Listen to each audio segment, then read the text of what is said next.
Kerana dengan rahmat dan limpah kurnianya kita diizinkan lagi oleh Allah Subhanahu Wa Taala bertemu dalam pengajian bulanan kita untuk membaca kitab Manhaj Hidup Orang Beriman.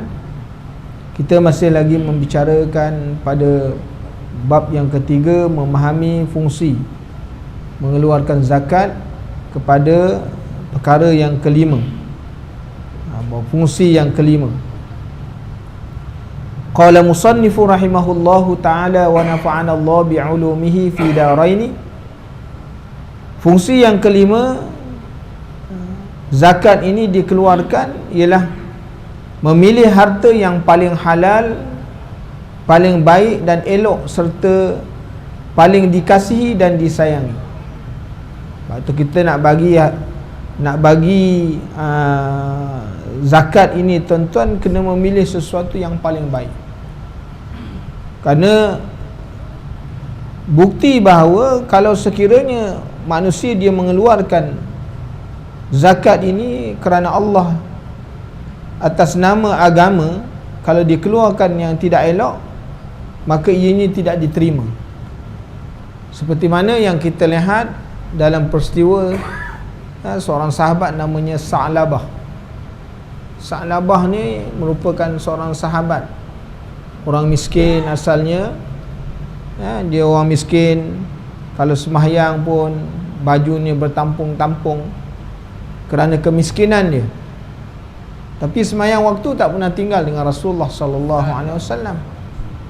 Setiap kali dia datang sembahyang, dia akan bertemu dengan Rasulullah sallallahu alaihi wasallam. Apa benda yang dia perintah? Ya Rasulullah, doakan aku jadi kaya. Setiap kali dia datang sembahyang, habis sembahyang jumpa Rasulullah. Ya Rasulullah, doakan aku jadi kaya. Rasulullah kata jangan kau jadi kaya, kerana itu menjadi ujian besar pada engkau, kan? Tapi didesak-desak. Boleh didesak. Didesaknya Rasulullah setiap hari, yang akhirnya Rasulullah memberi dalam keadaan Rasulullah tidak redha diberi tu. Rasulullah beri itu dalam keadaan maknanya Rasulullah tak sesuka seperti mana Rasulullah nak memberi. Jadi diberinya seekor kambing yang sedang bunting. Maka dengan izin Allah Ta'ala, kambing yang dipelihara ni dia cepat membiak. Jadi dia piara kambing ni membiak sehingga hari demi hari, bulan demi bulan, kambing ini membesar dan membiak, sehingga kambing ni banyak. Kalau dalam istilah orang Arab ini disebut lembah. Kalau kambing dah berlembah, itu maknanya banyak lah. Dia satu lembah. Sebab tu disebut Mekah itu berada dalam lembah, di dalam kawah lah, kerana dia letak antara gunung-gunung di sebelah dia. Jadi banyak. Hari ini satu hari meninggalkan jemaah dengan Rasulullah sallallahu alaihi wasallam. Bila Rasulullah tanya mana Fulan bin Fulan ni, dia sibuk ya Rasulullah mengurus kambing. Satu waktu tertinggal dengan Rasulullah, satu waktu tertinggal dengan Rasulullah, sehingga akhirnya dia meninggalkan terus sembahyang berjamaah dengan Rasulullah sallallahu alaihi wasallam, kerana kambing yang terlalu banyak terpaksa dibawa jauh untuk makanan. Orang tanya mana Kak Fulan ni sembahyang dengan kambing-kambingnya ya Rasulullah. Ada sembahyang pula, kan? Kerana apa? Terlalu sibuk mengurus. Sehingga Rasulullah mengutus kefarduan, beritahu kepada Fulan ini. Rasulullah mengutus sahabat beritahu kepada Fulan ni kambing dia dah banyak, minta keluar zakat, keluarkan zakat. Jadi diutusnya Sayyidina Abu Bakar As-Siddiq radhiyallahu an. Maka diberitahu, ni Rasulullah, Allah dan Rasul perintah keluar zakat. Dia kata, ini cerita orang kaya ni, dia pelik sikit. Cerita orang kaya. Balik dulu, nanti aku bagi, kan? Kalau dia ambil seekor pun dia bagi, apa salah? Ni cerita orang kaya, kan? Sebab tu kekayaan ni ujian, kan? Sama ada dia berbentuk sebagai nikmat, maknanya ataupun dia ibtila, makna sebagai ujian besar kepada kita. Sebab tu Allah Ta'ala menyebut dalam Al-Quran, wa'lamu annama amwalukum wa auladukum fitnah. Ketahuilah oleh kamu sesungguhnya harta dan anak-anak ni ujian. Nak dia jadi ujian. Jadi sahabat ni balik bertemu Rasulullah, mana kambing? Sa'labah kata balik dulu, nanti dia bagi. Selepas seminggu datang balik. Jadi kita tengok apa yang dikeluarkan. Dia bagi kambing yang kurus, kambing yang cacat. Daripada kambing yang banyak-banyak tu, dia pilih yang tu. Rupanya dia tak bagi tu kerana nak memilih yang cacat-cacat tu baru bagi. Bawa kepada Rasulullah. Rasulullah kata, sesungguhnya Allah dan Rasul tak terima zakat ni. Balikkan kepada dia. Jadi orang yang hidup pada zaman Rasulullah sallallahu alaihi wasallam, kalau begitu ujian dia merasakan satu kekesalan, tuan-tuan. Sebab Rasulullah tak terima zakat dia. Dia rasa menyesal sungguh. Bawa jumpa Rasulullah zakat, bagi kambing yang baik. Rasulullah kata, aku tak akan terima zakat kau. Ada?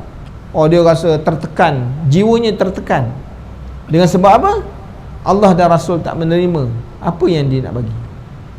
Sampailah kepada kewafatan Rasulullah sallallahu alaihi wasallam, dia jumpa Sayyidina Abu Bakar As-Siddiq, bawa zakat ni supaya Abu Bakar menerima. Maka kata Abu Bakar, sekiranya Allah dan Rasulnya tak terima, aku lagi tak terima. Tertekan lagi hidup. Yang akhirnya dia mati, tuan-tuan, kerana tertekan dengan kehidupan dia. Kerana apa? Kerana tadi puncanya. Itu sebab dia nak mengeluarkan zakat ini ialah harta yang paling halal dan yang paling baik, serta yang paling dikasihi dan disayangi. Begitu juga berlaku pada zaman Nabi Musa alaihi salam, ketika mana Qarun diuji oleh Allah Ta'ala. Qarun ni dia punya harta, itu sebab namanya Qarun, harta dia banyak. Harta dia bukan main simpan dalam store lagi. Dia gudang. Sehingga kunci-kuncinya tak mampu lagi diangkat oleh manusia, ditarik oleh keldai. Banyak sungguhlah hartanya. Tapi bila perintahkan makna keluar zakat, Nabi Musa memerintah keluar zakat kerana ini arahan Allah dan Rasul. Maka apa dia kata? Aku susah-susah kumpul, susah-susah cari, senang-senang kau nak minta. Jadi tuan-tuan, sehingga Allah Ta'ala menenggelamkan hartanya semua sekali. Ini kita nak lihat kesudahan orang-orang yang bila diuji dengan harta. Sebab tu bila kita ada harta, jangan kita rasa seronok. Itu satu ujian yang besar. Ujiannya bila apa? Ni dalam bab macam ni lah. Bila nak mengeluarkan zakat, kerana menjadi kelaziman bila Allah Ta'ala sebut dalam Quran, Zuyyina linnas hubbus syahawat. Maknanya kecintaan, dihiaskan kecintaan oleh kepada manusia, minan nisa wal banin wal qanatir wal muqantarati minaz zahabi wal fiddah. Cinta mereka ni, manusia ni, Allah Ta'ala hias dalam diri manusia cinta kepada apa? Wanita-wanita. Ada? Orang tak kahwin nak cari pasangan, sebab dia cinta, dihias. Tak ada kita tanya tu, yang bercerai pun nak kahwin lagi kan? Ada? Ni dah tak ada ni, orang rumah dah tak ada, tak nak kahwin. Hendak juga kalau ada orang. Hendak juga tuan-tuan, muslimin dan muslimat yang dirahmati Allah. Kerana apa? Kerana Allah sendiri menyebut di dalam Al-Quran, kecintaan manusia itu, syahwat mereka, nafsu mereka itu dihias, makna kecintaan kepada nisa, pada perempuan-perempuan. Dah dapat isteri, dah dapat wanita, mereka pula ada kecintaan wal banin, nakkan anak-anak pula. Kan? Orang kalau kahwin dia tak ada anak tu, dia rasa sunyi. Sebab tu dia pasang satu lagi. Kan? Kerana nak anak. Kenapa tuan-tuan? Kerana kecintaan. Allah Ta'ala sebut dalam Quran. Baca dalam surah Ali Imran. Kan? Wal banin wal qanatir. Dia suka ada kebun-kebun. Kan? Orang mengimpun duit beli kebun. Nak tanam pokok buah-buahan, buat pula dalam tu gazebo, kan? Bila hujung-hujung minggu pergi masuk dalam tu tidur, kan? Bangun pagi dengan kicauan burung-burung. Wah, dia rasa macam macam dalam taman haiwan kan. Pula maknanya buah-buah berbuah, musim berbuah pula. Allahu akbar. Wal qanatir wal muqantarati minaz zahabi wal fiddah. Dan kecintaan manusia tu Allah Ta'ala hias, dia suka kepada emas dan perak. Ini kita tidak boleh nafikan tuan-tuan. Muslimin dan muslimat yang dirahmati Allah, kita tidak boleh nafikan, kerana Allah Ta'ala yang menyebut di dalam Quran, kerana Allah Ta'ala lebih mengetahui khalik kepada makhluknya. Dia lebih mengetahui. Sebab tu tuan-tuan muslimin dan muslimat yang dirahmati Allah, itu sebabnya kalau kita baca tentang sejarah orang-orang Yahudi ni, kalau mereka berperang, pergi keluar berperang, mereka akan bawa semua harta mereka. Dia tak tinggalkan kat rumah. Anak, isteri, harta, emas, perak, bahkan bawa. Sebab itu dalam peperangan ada ghanimah, ada harta rampasan. Kerana mereka ni pergi berperang, mereka bawa tu. Jadi mereka berperang ni bukan setakat mempertahankan diri, mereka mempertahankan harta, mempertahankan anak-anak isteri mereka. Sebab tu di dalam peperangan adanya, maknanya adanya tawanan. Kan? Adanya tawanan. Sebab tu Rasulullah bila berperang dapat tawanan. Kan? Para sahabat ni dapat tawanan. Hamba-hamba yang dijadikan tawan, kan? Jadi jadikan tawanan dulu boleh. Dan mereka boleh berkahwin dengan mana-mana tawanan daripada perempuan. Dan kita sendiri kalau kita melihat di dalam senarai isteri Rasulullah sallallahu alaihi wasallam, bahawa Juwairiyah merupakan seorang tahanan, kan? Tahanan perang daripada golongan Yahudi yang dapat ditawan oleh tentera-tentera Islam, kemudian diserahkan kepada Rasulullah, dan Rasulullah menebus Juwairiyah dan dikahwin dengan dia. Akhirnya dia, semua tentera orang-orang Yahudi yang ditawan tu memeluk Islam, sehingga sebab Juwairiyah memeluk Islam. Jadi tuan-tuan muslimin dan muslimat yang dirahmati Allah, nak tunjuk kepada kita ni bahawa menyebut tentang harta, ini memang satu perkara yang sukar dalam hidup kita. Mana? Satu perkara yang sukar. Berhubung dengan apa yang paling halal, disebabkan Allah Subhanahu wa ta'ala itu maha baik, dan dia sekali-kali tidak akan menerima kecuali sesuatu yang baik, kan? Allahul Jamil yuhibbul jamal. Allah Ta'ala itu dia cantik, dia mana dia menyukai sesuatu yang cantik. Jadi Allah Ta'ala dia suka, dia terima yang baik-baik, kan? Mana Allah Ta'ala berbuat baik kepada kita, dia suka satu kebaikan pula, kan? Bukan bermakna Allah Ta'ala itu berhajat, tak. Kalau kita tak bagi pun Allah Ta'ala tak ada masalah. Kerana apa? Kerana Allah Ta'ala itu dia bersifat dengan apa? Sifat istighna. Apa maksud istighna? Terkaya Allah Ta'ala atas sesuatu. Dan Allah Ta'ala sendiri sebut dalam Quran, Allahul Ghani wa nahnul fuqara. Aku ni kaya, kau miskin. Kamu semua fakir. Kau banyak harta pun kau fakir. Kerana harta tu aku yang bagi, kata Allah. Jadi dengan sebab itu Allah Ta'ala tu dia bersifat sifat istighna, kaya, terkaya Allah. Manakala yang wujud pada kita ni ialah sifat iftikar, sentiasa berhajat kita kepada Allah. Kaya macam mana pun kita masih lagi berhajat kepada Allah Subhanahu wa ta'ala. Jadi itu faham tuan-tuan muslimin dan muslimat yang dirahmati Allah. Berhubung dengan yang paling elok, kerana Allah Subhanahu wa ta'ala berfirman, Ya ayyuhalladzina amanu anfiqu min tayyibati ma kasabtum wa mimma akhrajna lakum minal ard wa la tayammamul khabith minhu tunfiquna wa lastum biakhidhihi illa an tughmidu fi wa'lamu anna Allaha ghaniyyun hamid.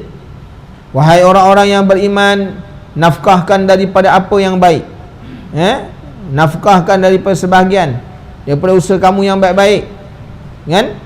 Dan sebahagian daripada apa yang kami keluarkan daripada bumi untuk kamu. Ini kekayaan-kekayaan yang Allah Ta'ala bagi, yang hasilnya daripada bumi. Keluarkan. Wala tayammamul khabith, dan janganlah kamu sengaja memilih yang buruk daripadanya, lalu kamu dermakan atau kamu jadikan pemberian zakat. Allah Ta'ala larang tu. nak bagi benda yang baik-baik, kan? Hari inilah tuan-tuan, kalau sifat manusia, kita sama manusia pun, bagaimana kalau sekiranya kita beri sesuatu yang telah kita gunakan? Orang pun tak berapa nak terima, kan? Sebab tu nak bagi yang baik-baik, bagi yang belum, yang paling baik sekali bagi. Kerana itu kehendak yang disebut oleh Allah Subhanahu Wa Taala. Padahal kamu sendiri tidak sekali-kali akan mengambil yang buruk. Kalau orang bagi kita yang buruk, kita pun tak nak. Kita nak yang baru, kan? Kita nak yang baru. Sebab tu ada satu kisah, tuan-tuan, bagaimana satu hari ada seorang salafus soleh, seorang salafus soleh. Dia ni waktu dia nak wafat, nak meninggal dunia, orang pergi ziarah dia, sahabat-sahabat dia pergi ziarah dia. Ketika mana orang pergi ziarah dia, ada 3 perkataan keluar daripada mulut dia. Dia kata, alangkah baiknya selalu, kan? Orang pun jadi pelik. Waktu dia orang pergi ziarah, keluar daripada mulut dia, alangkah baiknya selalu, alangkah baiknya baru, kan? Alangkah baiknya kalau banyak. Orang duk tanya, pelik, kenapa dia ni pelik. Dia kata, sebab apa aku kata begitu? Aku melihat dalam mimpi. Satu hari dia kata, ketika mana aku nak pergi masjid, pada waktu itu musim sejuk, aku pakai baju berlapis-lapis. Aku melihat ada seorang lelaki, dia tidur di pagar masjid. Dalam kesejukan, aku pun buka baju aku. Aku bukan bagi yang cantik, aku bagi yang dah pakai. Yang tu aku pakai, kan? Jadi tu, ketika mana aku mimpi, aku melihat. Dengan sebab tu Allah Ta'ala kurniakan pahala.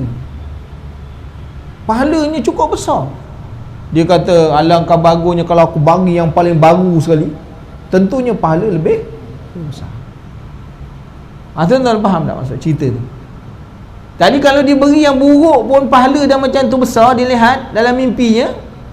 Walaupun mimpi ni kita tak boleh pegang dia sebagai satu dalil, tapi ni sebagai kisah, nak tunjukkan setiap daripada pemberian ini ada balasan di sisi Allah Ta'ala, kan? Kemudian dia kata, alangkah baiknya selalu, dia kata,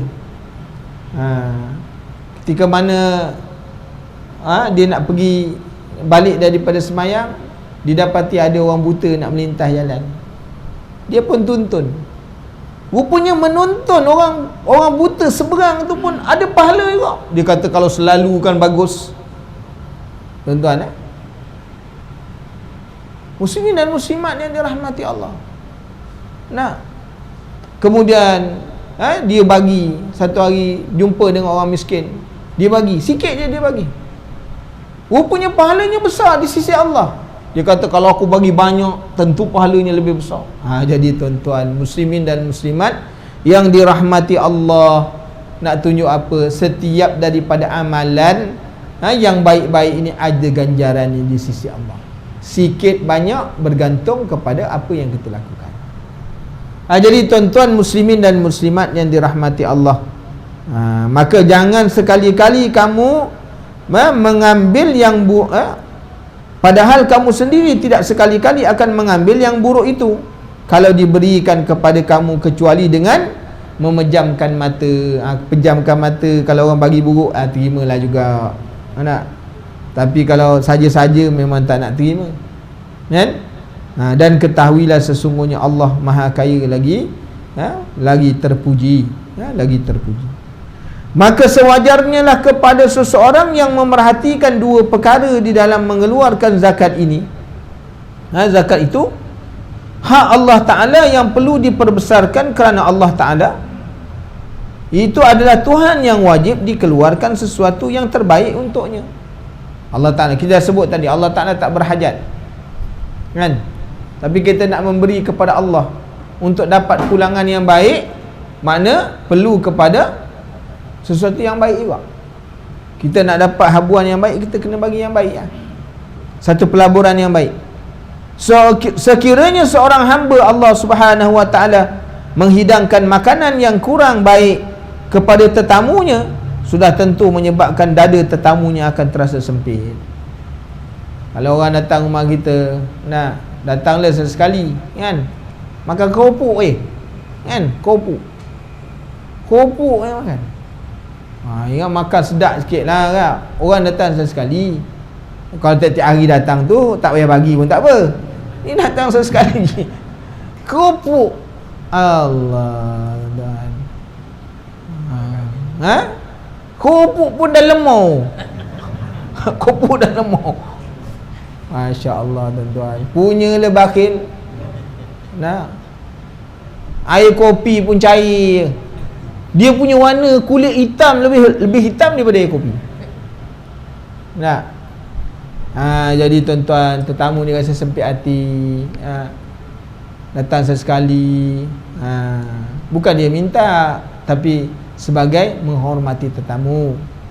Bayangkan Nabi Ibrahim, tuan-tuan muslimin dan muslimat yang dirahmati Allah, tetamu datang bawa kambing panggang, 1 ekor, suruh makan. Nah, masuk dalam kambing, dia pergi panggang, bawa keluar. Dia kata makan lah. Tapi silap, yang datang tu malaikat, kan? Malaikat kata, mana aku makan, aku malaikat, kan? Tuan-tuan tengok bagaimana Nabi Ibrahim tu menghormati tetamu, sehingga dia digelar dengan Abu Dhuyuf. Dia ni bapa tetamu. Kalau dia makan, kalau tetamu tak ada, dia tak makan. Kita puas menyorok nak bagi makan. Tuan-tuan, muslimin berbeza tak? Berbeza. Jadi kita kena lihat bagi yang baik-baik, kan? Sehingga tetamu kita jadi sempit. Maka hak diri sendiri, harta yang dikeluarkan itu adalah juga merupakan benda yang akan ditemui pada hari kiamat kelak. Kita beri, tuan-tuan, hakikatnya sebenarnya untuk kita juga. Kita bagi banyak, kita buat pelaburan banyak, hakikatnya kita akan dapat juga dekat akhirat tu. Bukan maknanya kita bagi itu percuma.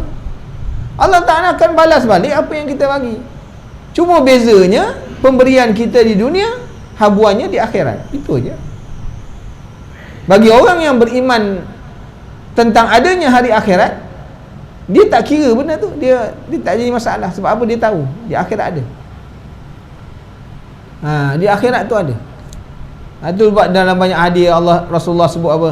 Faman kana yu'minu billahi wal yaumil akhir. Kenapa dia sebut faman kana yu'minu billah yaumil akhir? Kenapa? Orang yang beriman tentu dia beriman dengan hari akhirat. Dia bukan setakat dunia je penghidupan dia. Bagi orang yang bukan beriman, yang tidak Islam, mereka percaya kehidupan ni hanya setakat kat dunia, aja hancur-hancur. Dia tak beriman dengan hari ada kebangkitan. Kan kalau dia beriman dengan hari kebangkitan, lama dah dia beriman dah. Masalah dia tak percaya adanya hari kebangkitan. Sebab tu dia hidup tu dekat atas dunia ni bersungguh-sungguh, bermati-matian dengan kehidupan dia atas dunia. Kerana dunia pada mereka ini adalah maknanya syurga bagi mereka. Tapi bagi orang beriman ni, tuan-tuan, dunia ni penjara. Penjara bagi orang beriman, dunia penjara bagi orang beriman. Apa yang dimaksudkan penjara bagi orang beriman? Orang beriman dekat atas dunia ni tak boleh buat apa yang semua dia suka. Ada batasnya, ada peraturan yang dia kena hidup. Nak makan ni tak boleh, kalau ni yang tak halal tak boleh makan, ini riba tak boleh ambil. Tak. Orang yang bukan Islam, dia kira apa? Dia sapu je sebab dunia, kan? Dia kira apa? Jadi kalau kita hidup dekat atas dunia, kita pun sama macam mereka, maka tak ada apa bezanya lah. Tak ada apa beza, cuma nama je. Beza pada nama je. Tapi hakikatnya perbuatan tak ada macam tu. Jadi tuan-tuan muslimin dan muslimat yang dirahmati Allah, maka harta yang dikeluarkan itu adalah juga merupakan benda yang akan ditemui di hari akhirat. Oleh itu sewajarnya seorang memilih harta yang paling elok untuk dirinya sendiri. Kita tengok bagaimana kita kalau kita nak tengok Rasulullah ni memang jauh lah, kan? Rasulullah ni dia kalau bersedekah seperti mana angin yang berhembus, kerana tak pernah lekat kat tangan harta tu. Ya. Seperti angin yang berhembus. Maknanya Rasulullah ni dari sudut sedekah ni orang tak boleh lawan. Sebab dia Rasul. Tak mampu kita nak menandingi. Kan? Tak ada dalam hati dia sekelumit pun rasa cinta pada harta. Tengok sahabat je. Bagaimana Abdul Rahman bin Auf. Kalau dia bagi sahabat-sahabat yang lain, contohnya Abu Bakar As-Siddiq radhiyallahu an, kalau dia bagi itu dia tak fikir tentang akan jatuh miskin. Kalau kita ni bagi berkira-kira juga. Apa yang kita nak makan, isteri nak makan, anak-anak nak makan. Abu Bakar ni kalau dia bagi, tuan-tuan, dia tak kira dia jadi fakir. Rasulullah tanya, kalau kau bagi semua ni, kau bagi semua apa yang tinggal? Allah wa Rasuluh. Yakin dia. Allah dan Rasul je yang tinggal. Maknanya itu lebih besar. Tuan-tuan, kita tak sampai kepada peringkat tu. Tengok sahabat-sahabat yang lain, contohnya Abdul Rahman bin Auf contoh. Kalau bab memberi ni, kan, luar biasa memberi dia. Dia kalau memberi luar biasa. Dia tak beragak-agak. Kerana dia tahu apa yang diberi. Dalam satu peristiwa, datang seorang badui minta maknanya kepada Rasulullah sallallahu alaihi wasallam, mana harta, berikan kepadaku harta. Kan? Rasulullah kata, para sahabat siapa kumpulkan harta ni, bagi kat dia. Semua para sahabat keluarkan harta, bagi kepada orang badui. Kan?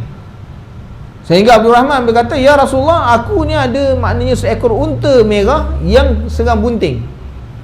Unta merah mahal. Siapa ada unta merah zaman orang-orang orang hidup jahiliah ni, tuan-tuan, zaman Rasulullah sallallahu alaihi wasallam, siapa mempunyai unta merah, dia orang yang paling kaya. Sebab untanya mahal. Kalau kita tengok sekarang ni, unta-unta yang macam ni, unta-unta merah ni, unta-unta yang dimiliki oleh orang-orang bangsawan. Kalau di Emirates, di Qatar, ni golongan-golongan raja yang punya. Satu ekor untanya harga 150,000 dinar. Dinar, bukan dirham. Dinar.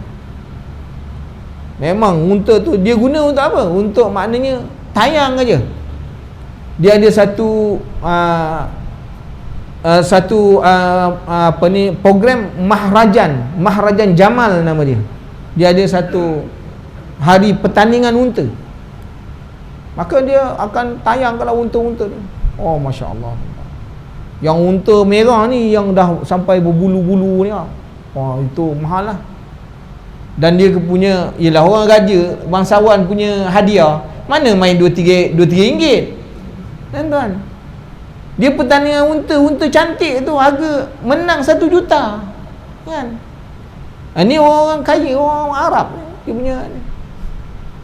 Masya Allah. Kita waktu kaya. Jadi kata Abdul Rahman bin Auf, ya Rasulullah, aku ni ada seekor unta yang merah yang sedang bunting. Ni aku bagi untuk dia. Aku bagi untuk dia sekarang. Maka Rasulullah kata, ya Abdul Rahman, sesungguhnya aku telah melihat dalam syurga Allah telah menggantikan unta ni dengan unta dalam syurga. Kita macam mana kalau dia tu? Ni Rasulullah yang cakap. Kerana Rasulullah melihat atas mukjizat dia kan. Sebagai seorang Rasul, aku dah melihat dah unta yang kau bagi ni dah ada dalam syurga dah.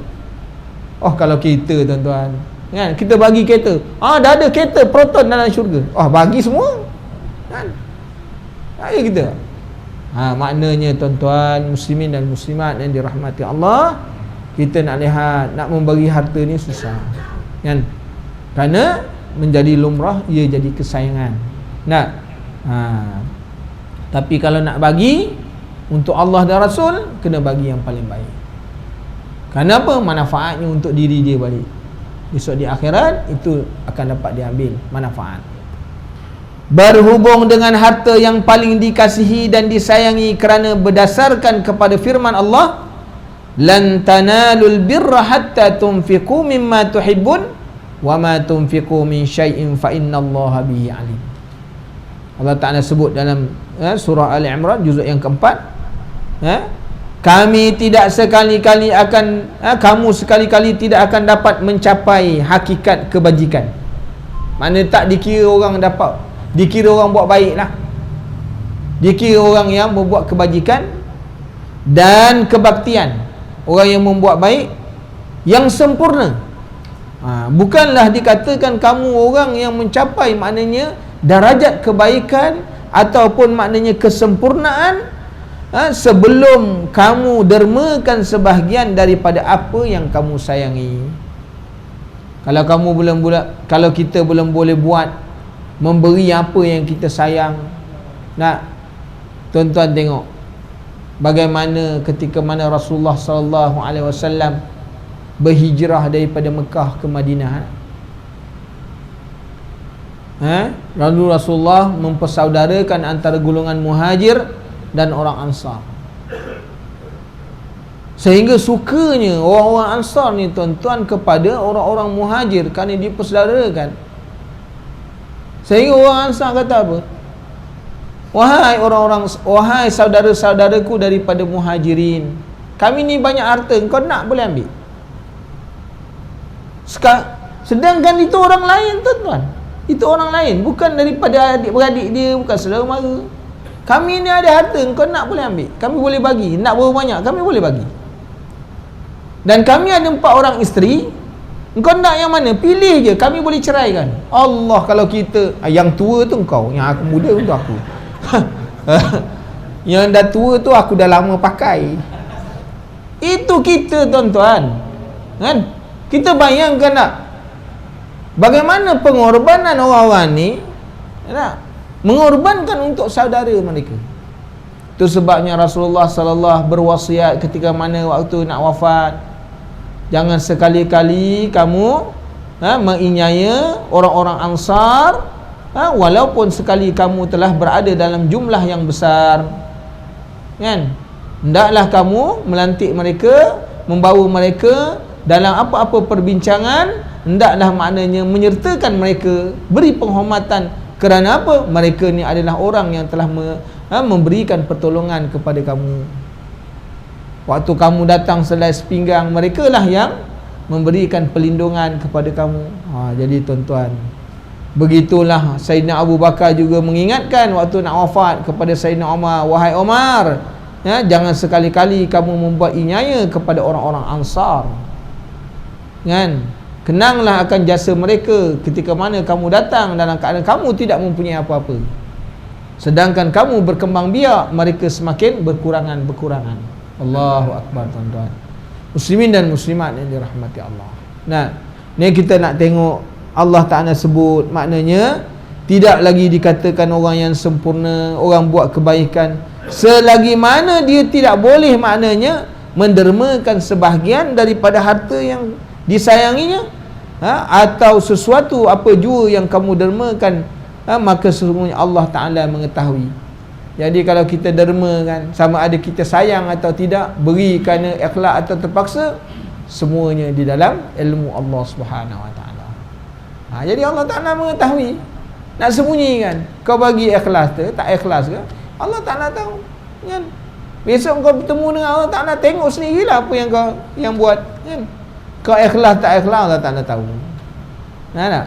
Jadi dengan sebab itu tuan-tuan, bab ikhlas ini, mukhlisina lahuddin, bagaimana yang dikatakan ikhlas? Ikhlas ni pujian dan cecaan itu sama bagi dia. Itu tanda orang ikhlas. Dia kena puji ke, dia kena cela ke, kena maki ke, sama je. Dia tak ada apa-apa. Kalau dia puji, makin meningkat dia punya ibadat. Kalau dia cela, dia punya ibadat tetap menyentuh juga, tak menurun sama sekali. Itu tanda orang ikhlas tu tuan-tuan. Dan buat bukan kerana nak mencari pujian makhluk. Itu tanda orang ikhlas. Tuan-tuan muslimin dan muslimat yang dirahmati Allah. Yang keenam, daripada fungsi zakat, mencari orang-orang yang baik untuk menerima zakatnya. Sebab tu kita kena memastikan bila nak beri zakat ini, mencari orang-orang baik. Itu zaman sekarang ni bukan urusan kita lah, itu urusan pemerintah. Sebab dah ada badan yang mengurus. Badan yang mengurus zakat ni dah ada. Itu kita serah pada dia. Dia salah bagi ke, dia bagi betul ke, itu urusan dia, bukan urusan kita. Kalau kita bagi sendiri, kita tak tahu tuan-tuan orang ni layak tak layak. Nah, waktu pada zaman Rasulullah sallallahu alaihi wasallam, orang tanya, kenapa tak bagi zakat? Tak bagi zakat pada pemerintah. Pemerintah tak betul, dia kata. Rasulullah kata, urusan kamu ialah bayar zakat. Kan? Betul tak betul tu urusan dia. Dia yang tanggung. Sebab itu kita urusan kita bayar je. Sama ada dijalankan dengan sempurna tak sempurna, itu dia serah kat dia. Tugas kita dah selesai. Kalau kita beri sendiri, kita tahu siapa yang orang layak bagi zakat, terima zakat. Sekiranya kita salah beri kepada orang yang tidak berhak, maka zakat kita tidak tertunai. Kita berhutang dengan Allah. Nah, kita tahu siapa yang diistilahkan fakir, siapa yang diistilahkan miskin. Kita tahu. Kita boleh menilai tak orang-orang ni. Sedangkan maknanya kalau pemerintah, dia dah ada kayu ukur dia. Bukan senang-senang nak dinilai dia tu orang orang fakir, orang miskin. Saya duduk dalam majlis fatwa, kita nak menilai orang fakir miskin tuan-tuan, dia kira daripada sudut beras yang dia makan, kan? Rupa-rupanya orang Melaka Tengah ni banyak orang miskin. Orang Alur Gajah lagi orang kaya-kaya, kan? Orang Alur Gajah tu, daerah Alur Gajah lagi kaya sebab dia makan beras mahal. Setelah dinilai kemampuan orang yang duduk di Melaka Tengah ni, kebanyakannya fakir, orang miskin mereka, ya, sebab mereka makan ni beras campur. Orang sana makan beras mati, sebab tak mati-mati. Tuan-tuan, kaya-kaya orang Alur Gajah sebab dia standard beras makan. Melaka ni berada dalam ada apa ni, aras pertengahan kerana makan beras campur. Awak tu tuan-tuan, bukan senang kita nak menilai tu. Dikaji betul-betul mengikut maknanya dari pandangan fiqh, pandangan semasa. Ambil maknanya responden. Mesti ambil responden. Orang yang ditanya ni makan beras berapa, ambil, kan? Kena nilai dulu. Kemudian ambil Alur Gajah, ambil Melaka Tengah, nilai. Nak tentukan kadar zakat tu berapa kena keluar. Bukan senang tuan-tuan. Bukan kata istihar Ramadan, maka zakat RM6.70. Bukan macam tu. Kena kaji dulu. Pihak zakat tu kena bentang dulu kertas kerja dia. Berapa kadar zakat yang dia nak peruntukkan pada tahun ini. Kita akan menilai, majlis fatwa akan nilai boleh atau tidak. Kalau boleh, sesuai, boleh. Itu sebabnya kalau kita tengok di Selangor, zakat dia RM14, kan? Kita ni tak menetapkan kadar zakat RM14. Siapa yang nak bayar, yang dia rasa-rasa dia makan beras mahal, dia nak bayar RM14, bayar, kan? Itu yang timbul persoalan sekarang. Ni macam mana kat Melaka ni ada dua kadar zakat ni, dia dah, kan? Yang RM14 tu pilihan bagi orang yang dia rasa dia makan beras mahal, sesuai dengan kehidupan dia, bayarlah mahal, kan? Takkan nak bayar sama macam orang makan beras hancur juga. Tak kena lah, kan? Jadi tuan-tuan muslimin dan muslimat, dan kita tengok juga dalam tahun lepas ramai orang yang bayar RM14. Makna apa? Menunjukkan orang mampu untuk bayar. Kerana mereka tengok sendiri, aku ni, dia nilai diri dia sendiri. Jadi tuan-tuan muslimin dan muslimat yang dirahmati Allah, ya. Maka dia kata apa? Mencari orang yang baik-baik untuk mengambil zakat. Sebab tu disebut dalam satu hadis, dia kata, hendaklah kamu memastikan makanan kamu disentuh oleh tangan-tangan orang yang bertakwa. Hendaklah kamu pastikan rezeki kamu, makanan kamu, kalau menyentuh orang ni, biar orang-orang yang takwa sentuh, kan? Orang yang baik-baik. Setidak-tidaknya semayang tak tinggal lah tuan-tuan, kan? Bak makanan kita, makanan yang baik kita dapat, kan? Biar orang baik-baik makan. Kerana dia kata apa? Mereka adalah golongan yang khusus daripada ada kalangan 8 asnaf yang umum. innamas sadaqat lil fuqara wal masakin wal amilin 'alaiha wal mu'allafati qulubuhum wa fir riqabi wal gharimin fi sabilillah wa ibnis sabil. 8 asnaf yang dah diperuntukkan oleh Allah Ta'ala dalam Quran. Maka tak boleh bertambah. Tak? Ni kerana orang-orang ni memang telah dijamin dari sudut makna keperluan mereka. Maka dia kata apa? Sifat-sifat mereka ialah takwa. Nak bagi orang makan ni, yang kita kata nak menerima, orang baik nak menerima zakat ni, kena pasti ialah mereka ni orang bertakwa, orang berilmu, orang yang yakin dengan nikmat itu hanya datang daripada Allah. Seseorang yang tidak menunjuk-nunjukkan kefakirannya dan tidak suka mengadu. Ini di antara ciri-ciri kalau kita nak bagi zakat daripada 8 asnaf ni yang layak, maka ni di antara ciri-ciri orang yang nak terima. Payah kita nak jumpa ni. Banyak yang miskin ni kita tak semayang. Hari ni tuan-tuan, orang miskin ni kita tak semayang. Kita tengok hari ni lah, dah lah miskin, malas pula semayang. Kita benci sekali.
La haula wala quwwata illa billah.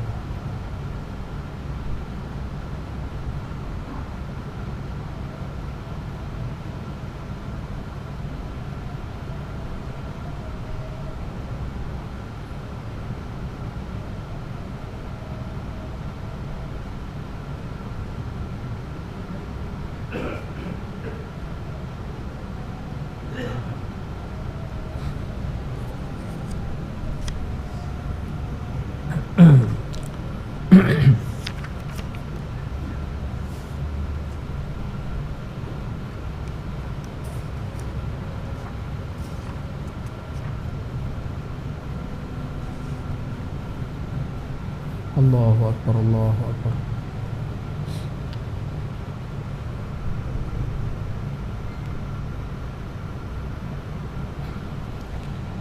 La ilaha illallah Muhammad Rasulullah sallallahu alaihi wasallam.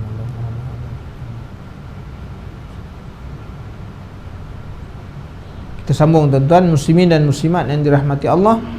Mahu disebutkan kepada kita ni orang yang nak menerima zakat di antara sifat-sifat penerima zakat tadi, kan? Ialah orang yang bertakwa. Mana apa maksud takwa? Iaitu melakukan apa yang disuruh dan meninggal apa yang ditegah. Itu maksud takwa. Ada juga maksud takwa itu makna takut kepada Allah Ta'ala, mengerjakan apa yang diperintahkan, meninggal apa yang dilarang, ataupun melakukan yang halal dan meninggalkan yang haram. Itu semua maksud takwa lah. Dalam Ibnu Mas'ud telah bertanya kepada Sayyidina Umar Al-Khattab radhiyallahu an, apa maksud takwa, kan? Maka Sayyidina Umar mengatakan bahawa takwa ni umpama kalau engkau berjalan pada satu tempat yang penuh duri. Penuh duri. Macam mana cara berjalan kalau tempat penuh duri? Berhati-hati jangan tertusuk duri. Maka itulah takwa, dia kata. Mana hidup dekat atas dunia ni kena berhati-hati, jangan sampai terjebak dengan yang haram, yang syubhah dan sebagainya, kan? Nampak luar macam halal, tapi belum tentu yang nampak luar tu halal dia halal, kan? Jadi tuan-tuan muslimin dan muslimat yang dirahmati Allah, yang keduanya, cari orang nak terima zakat ni orang yang berilmu. Sama ada berilmu ni suka kepada ilmu, orang yang menuntut ilmu ke, atau mengasihi orang yang sayang kepada orang yang menuntut ilmu. Carilah, kan? Sama ada dia tu orang berilmu, atau dia orang yang belajar ilmu, kan? Atau dia orang yang mendengar ilmu, ataupun dia orang yang suka kepada orang yang belajar ilmu. Mana tu dia? Ini yang kadang-kadang miskin-miskin tak mau datang masjid, kan? Dan miskin tak nak datang masjid, tak nak belajar, kan? Tak nak ambil kepahaman agama, semayang pun tak reti. Dia miskin tu, dia tak nak keluar daripada masalah, kan? Dan orang yang yakin dengan nikmat Allah Ta'ala datang, itu semua nikmat Allah, dia mengakui bahawa nikmat. Dan seorang yang tidak suka menunjuk-nunjuk kefakirannya, dia fakir tapi dia tak nak tunjuk bahawa dia tu fakir, kan? Dia tak mahu tunjuk. Jadi maknanya ni, dan tidak suka mengadu-ngadu. Ini antara sifat-sifat orang yang baik nak terima kita punya zakat ni.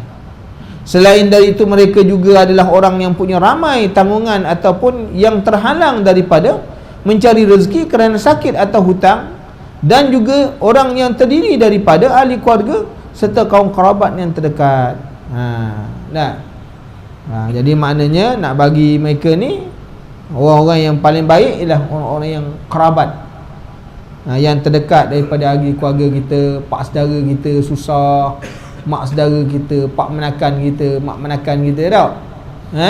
Mungkin abang kita sendiri yang bukan jadi tanggungan lah maksudnya. Kalau anak-anak tu tanggungan, kan? Tu sebabnya dalam masalah zakat ini, seorang isteri yang kaya, dia boleh memberi zakat kepada suaminya yang miskin. Tapi suami tak boleh beri zakat kepada isteri, sebab memang tanggungjawab dia bagi nafkah, kan? Seorang isteri kalau dia kaya, suami dia miskin, nak pakai 10 dapat maknanya 3 je. Bang, saya ni banyak duit bang, saya ni kalau perempuan nak istilah apa? Dermawan ke apa? Tak ada istilah, pakai je lah, kan? Orang perempuan dia tak ada istilah. Macam dermawan, Sayyidina Khadijah bin Khuwailid kan, dermawan, hartawan, orang banyak harta kan. Isteri, suami bekerja, nak pakai 10 untuk keluarga, tapi satu hari dapat 3 je. Maka isteri punya duit zakat, bang, ni duit zakat saya pada awak, boleh bagi ni zakat saya, boleh ambil awak. Suami tu lebih layak terima. Tapi isteri, suaminya milioner, isterinya awak ni miskin, nak ambil zakat saya, tak boleh. Kenapa tak boleh? Kerana isteri tu tanggungan. Dia tanggungan, dia tak boleh. Anak-anak tanggungan wajib, tak boleh terima zakat. Orang lain boleh, mak saudara kita, pak saudara kita, itu bukan tanggungan kita. Dia miskin, layaklah. Ni karabat yang paling mesti didahulukan. Sebab Allah Ta'ala sebut dalam Quran macam mana? Wa'budullaha wa la tusyriku bihi syai'a wa bil walidaini ihsana wa bizil qurba. Buat baik dengan mak ayah dan yang paling hampir. Wal yatama, baru dah wal yatama. Mana orang yang wa bizil qurba ni siapa dia? Orang yang karib, yang ada hubungan dengan kita. Mak saudara kita, pak saudara kita miskin tak? Anak dia berarus contohnya 18 contoh. Wah, ini memang muai orang kata. Macam padi malinja kata kan. Muai sungguh. Miskin. Kita ni ada lebihan, ada keluar zakat. Bagi. Ni orang yang layak. Daripada bagi yang jauh ni, bizil qurba yang paling aula. Jadi tuan-tuan muslimin dan muslimat yang dirahmati Allah, kan? Jadi ini orang yang menanggung hutang, kan? Orang berhutang dan sebagainya, terdiri daripada kaum kerabat kita. Jadi ini kita kena memahami tentang bagaimana hakikat atau fungsi zakat. Kenapa kita diperintahkan oleh Allah Subhanahu Wa Taala untuk mengeluarkannya. InsyaAllah kita akan sambung tentang adab-adab penerima zakat pula. Bagaimana orang yang terima zakat ni? Ya, macam mana adab dia? Kan? Jangan dah terima sikit je. Itu memang nak kena terajam dalam sekolah. Kan? Nasib baik aku bagi kata kak. Sikit je. Bagaimana adab orang yang menerima zakat ni? Kan? Macam mana dia punya akhlak ni? InsyaAllah akan kita bicarakan dah sampai kepada waktunya insyaAllah. Bismillahirrahmanirrahim. Alhamdulillahirabbil alamin wassalatu wassalamu ala asyrafil anbiya'i wal mursalin wa ala alihi washabbihi ajma'in. Allahumma inna nas'aluka ilman nafi'an wa rizqan thayyiban wa amalan mutaqabbalan. Allahumma inna nas'aluka al-jannah wa ma yuqarribu ilaiha min qawlin wa amal wa na'udzubika minan nar wa ma yuqarribu ilaiha min qawlin wa amal. Rabbana atina fid dunya hasanah wa fil akhirati hasanah wa qina azabannar. Sallallahu ala sayyidina Muhammad wa ala alihi washabbihi wasallam. Alhamdulillahirabbil alamin. Barakallahu fikum. Assalamualaikum warahmatullahi